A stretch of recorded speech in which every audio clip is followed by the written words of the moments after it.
Percayalah, aku masih perawan. Selamat mendengarkan. Raka Arjuna Kusuma, pemuda Jogja yang tinggal bersama Papa Raffi. Papa Raffi adalah mertua kakaknya.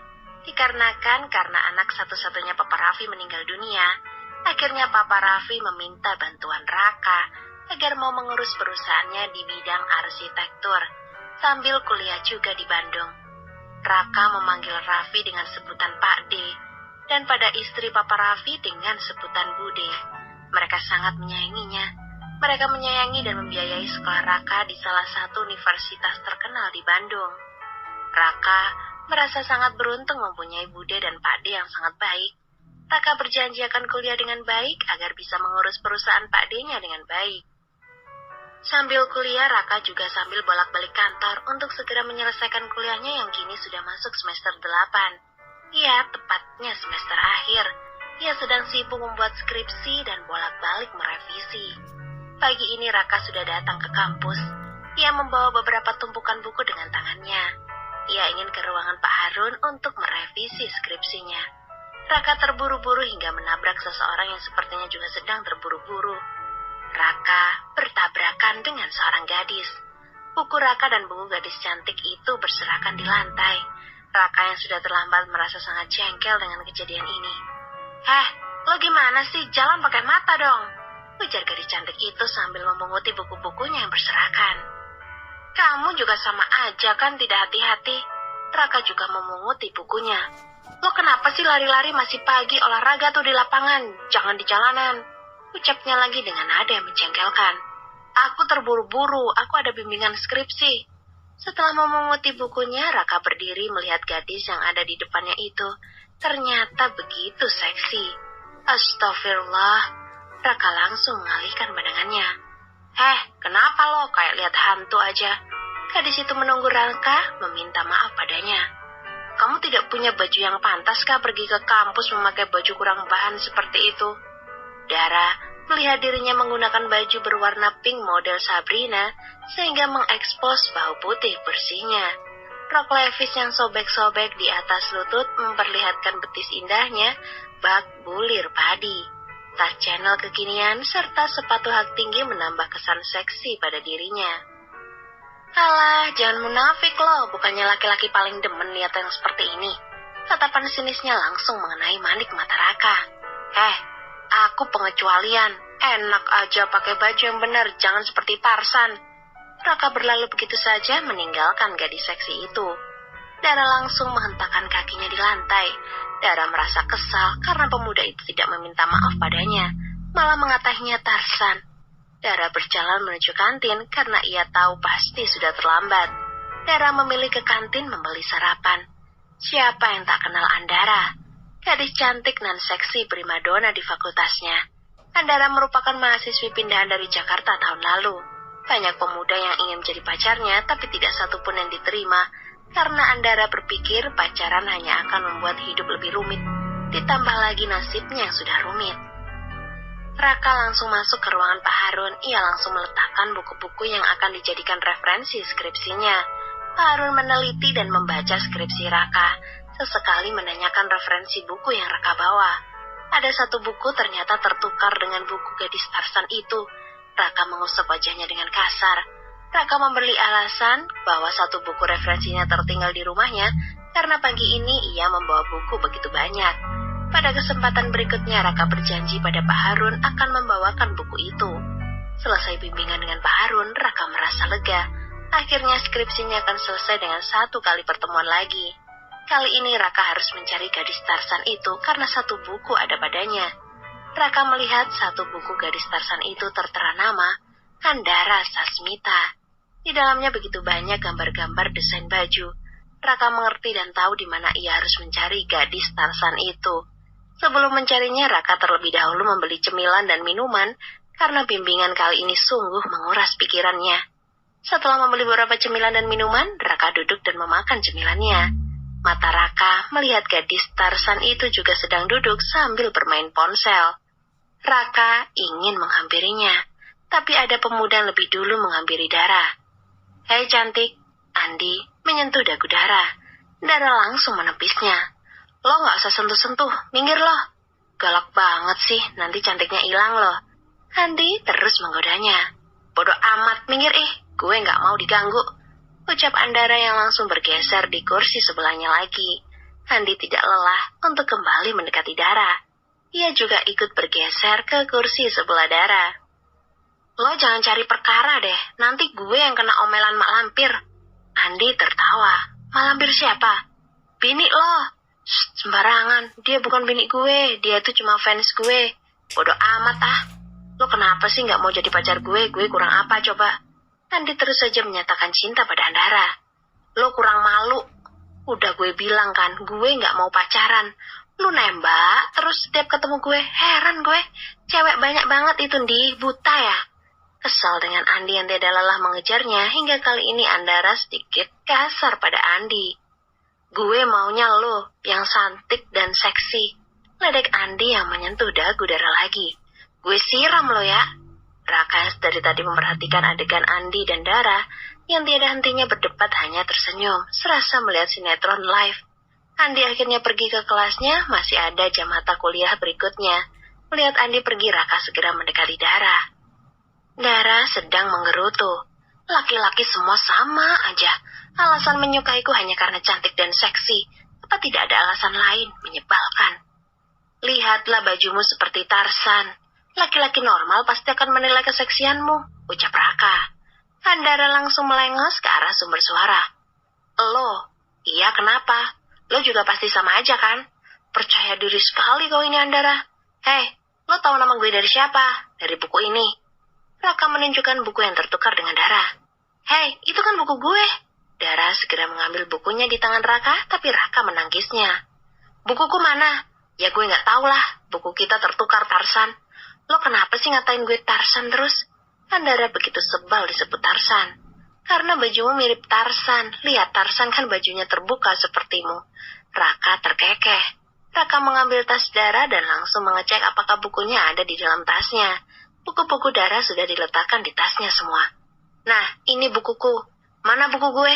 Tanya Dara menjulur meminta bukunya. Nih, Raka langsung memberikannya. Gara-gara terbawa olehmu, bimbinganku jadi tidak maksimal tadi. Itu salahmu, malah menyalahkanku, enak aja. Oke, itu salahku, aku minta maaf. Raka langsung meninggalkan Dara di kantin. Ia langsung menuju parkiran dan melanjutkan mobilnya menuju kantornya. Karena sudah tidak ada keperluan lagi di kampus. Suara piring gelas jatuh terdengar hingga telinga Dara. Yang jelas bukan piring dan gelas yang jatuh sendiri, atau tidak sengaja dijatuhkan. Itu suara piring gelas yang memang sengaja dibanting. Dasar kamu tukang selingkuh, hardik Pak Leon ayah Andara dengan tampang tersulut emosi. Lihat juga dirimu. Mama Andara tak mau kalah dengan tuduhan yang dilayangkan kepadanya. Di kamar, Dara berusaha menutup telinganya dengan bantal. Ia menelungkupkan dirinya di bawah selimut tebal, juga bantal untuk menyumpal telinganya yang sudah bosan mendengar pertengkaran kedua orang tuanya. Di dalam selimut rasanya sudah engap, namun pertengkaran di antara mereka belum juga berakhir. Andara membuka selimutnya lalu turun dari ranjang. Ia menghentakkan kakinya pada lantai. Mereka ini lupa apa kalau sudah memiliki anak sebesar ini, gumam Dara. Dara membuka pintu kamarnya lalu melangkah keluar. Ia turun ke bawah. Di sana terlihat kedua orang tuanya masih saja saling menuduh dan tersulut emosi. Tamparan keras mendarat di pipi Nadia, Mama Dara. Dara menutup mulutnya melihat mama yang ia cintai diperlakukan kasar oleh ayahnya. Pemandangannya membuatnya begitu benci pada laki-laki. Nadia tersungkur di bawah lantai, terlihat darah segar di sudut bibirnya. Dara langsung berjongkok membantu ibunya berdiri. Ayah, apa tidak ada cara lain selain memukul ibu? Mata Dara mulai berkaca-kaca. Mamamu tidak pantas dimaafkan lagi, Dara. Pak Leon menunjuk Nadia dengan mata berapi-api. Leon, kau pun sama. Sudah berselingkuh dengan sekretarismu itu. Kita sama-sama tidak suci, jadi tidak usah sok benar depan anakmu. Nadia tidak mau kalah membuat pembelaan. Cukup. Apa kalian tidak memikirkan perasaanku? Kalian sungguh menyakitiku. Sudah berbulan-bulan kalian menyakitiku dengan pertengkaran kalian. Dara menghardik kedua orang tuanya dengan derai air mata. Dadanya begitu sesak selalu menyaksikan kedua orang tuanya bertengkar. Dara lari keluar rumah. Ia terus berlari hingga di persimpangan jalan yang sepi ia berjongkok lalu menangis. Tepat pukul 8 malam, suasana di kompleks rumah ayahnya begitu sunyi sepi. Kenapa nasibku seperti ini?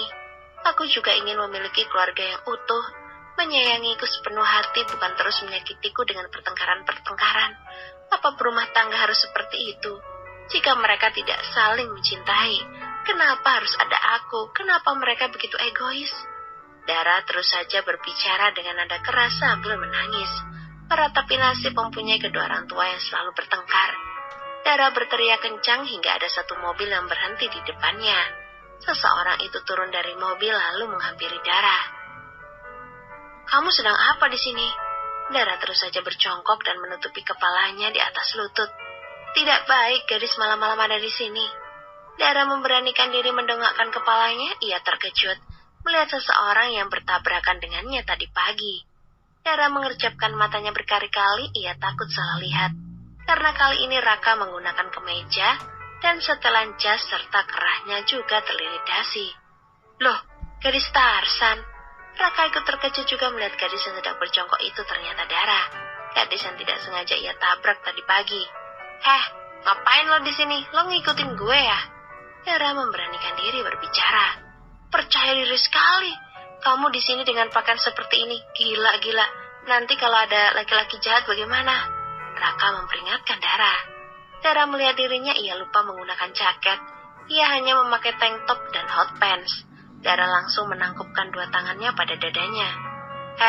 Buat apa ditutupi? Biasanya juga memakai baju seperti itu kan?" Ledek Raka. "Lo juga suka kan? Lo mau lihat lebih? Nih, barangkali lo penasaran." Dara hampir saja menurunkan tali tank topnya, tapi Raka langsung mencegahnya. "Astagfirullah, kamu ini. Nyesel deh aku turun dari mobil buat nolongin kamu. Aku cuma tidak mau jika di kompleks di sini tercemar karena kasus hip-hip hore. Lo gak usah sok suci deh. Lo juga pasti doyan yang begini kan? Laki-laki itu semua saja. Mencintai, menghamili, nanti meninggalkan dengan kasar. Semua laki-laki sama seperti ayah." Dara meluapkan emosinya sambil menangis. Raka juga bingung sendiri. Ia merasa tidak menyakiti Dara, tapi Dara sudah menilainya seperti itu. Dara sebenarnya sedang kenapa? Dan kenapa tengah malam ada di tempat sepi dan gelap seperti ini? Meraung-raung sendiri di dalam benak Raka sudah banyak sekali pertanyaan, namun Raka enggan untuk menanyakannya. Ia merasa dirinya dan Dara tidak memiliki hubungan apapun, bahkan hubungan pertemanan sekalipun. "Sana lo pergi," Dara mengusir Raka dengan bentakannya. Raka melepaskan jasnya. Ia menangkupkan jasnya pada tubuh Dara yang hanya memakai tank top. "Aku meminjamkan ini bukan berarti aku simpati padamu ya. Aku hanya ingat kakak perempuanku. Aku punya saudara perempuan, jadi aku peduli dengan perempuan. Cepat pulang, kamu satu kampus denganku, satu kompleks denganku. Aku tidak ingin besok mendengar berita tentangmu masuk televisi apalagi koran. Jangan mencemari lingkungan ini." Raka langsung beranjak ke dalam mobilnya. Sebelum masuk ke dalam mobil, Dara menatapnya dengan tajam. "Gue gak peduli," jawab Dara dengan ketus. Raka yang hendak masuk ke dalam mobil berjalan kembali menghampiri Dara. "Kamu baru pindah di sini 1 tahun kan? Jadi kamu belum tahu kan kisah di kompleks ini? Kamu tahu tidak, pohon di sebelahmu itu kan angker sekali. Di atas banyak kuntilanaknya." Raka mengarang cerita bohong agar Dara mau pulang ke rumahnya. Mendengar celotehan Raka seketika bulu kuduk Dara meremang. "Lo gak usah ngarang deh. Ya sudah kalau tidak percaya," ucap Raka yang langsung berjalan masuk ke dalam mobil. Dara berlari menghampiri mobil Raka. Dara mengetuk pintu kaca mobil Raka. "Buka-buka, gue takut." Raka hanya membuka kaca mobilnya. "Kenapa? Anterin gue pulang, gue takut gara-gara lo, gue udah merinding nih." Raka langsung membuka kenop pintu mobilnya. "Ayo masuk, tunjukin rumah lo." Dara langsung masuk. "Deket kok, cuma di depan gang itu." Raka menjalankan mobilnya. "Kamu tuh aneh. Giliran sama Kunti aja takut, sama preman saja tidak takut." "Ya kan Kunti seram," jawab Dara dengan polosnya. Menurutku lebih seram juga di kamu. Kunti bajunya masih sopan. Lah kamu coba lihat itu." Raka terus saja meledek tentang gaya pakaian Dara yang selalu terbuka. "Sono lu kawin aja sama Kunti." Raka tertawa terbahak-bahak. "Kalau aku kawin sama Kunti, berarti aku satu-satunya suami Kunti yang paling ganteng dong." "Serah lu dah, udah stop, udah sampai." Oh, ini rumahmu, Dar. Dara mengangguk, ia langsung keluar dari mobil Raka. Thanks ya. Raka hanya mengangguk, Dara langsung masuk ke dalam rumahnya. Raka juga langsung melajukan mobilnya ke rumah. Setelah masuk ke dalam rumahnya, nampak di ruang tengah masih berantakan. Banyak pecahan gelas dan pot bunga di sana. Namun suasana sudah tampak sepi. Orang tua Dara sudah pergi. Besok pagi Simbok yang akan membersihkan semuanya. Keluarga Dara memiliki ART tapi tidak menginap. Setiap hari datang subuh dan pulang sebelum maghrib. Rumah Simbok tidak jauh dari perkomplekan rumah ayah Dara. Dara menaiki tangga lalu memasuki kamarnya. Ia mengambil ponsel yang ada di atas bantal, lalu menghubungi teman-temannya. Dara menulis pesan di grup WhatsApp BFF, Best Friend Forever. Grup WhatsApp itu terdiri dari dirinya, Rosa, juga Michelle, sahabatnya. Ajak gue keluar malam ini juga. Gue bete di rumah. Ayah dan ibu bertengkar lagi, aku pusing. Tidak menunggu sampai lama, Michelle membalas pesan Dara. Yuk ke Club Star.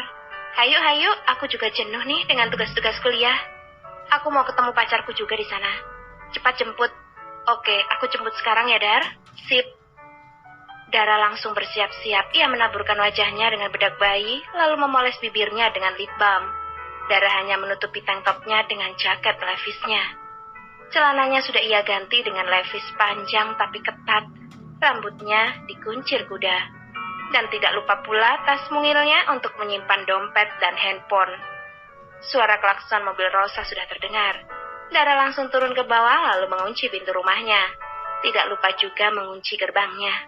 Hai Ros, yuk cepat masuk Dar. Michelle sudah stand di sana. Dara langsung masuk ke dalam mobil Rosa. Mereka berdua bergegas menuju Club Star. Rosa menyetir mobilnya dengan santai. Kamu kenapa, Dar? Dara menatap Rosa. Biasa, Ros, pusing gue. Mereka itu kapan sih akurnya? Setiap hari bertengkar terus, budek kuping gue, Ros. Gitu-gitu juga orang tuamu, Dar. Ya memang iya, siapa bilang mereka orang tua lo, Ros? Rosa malah tertawa.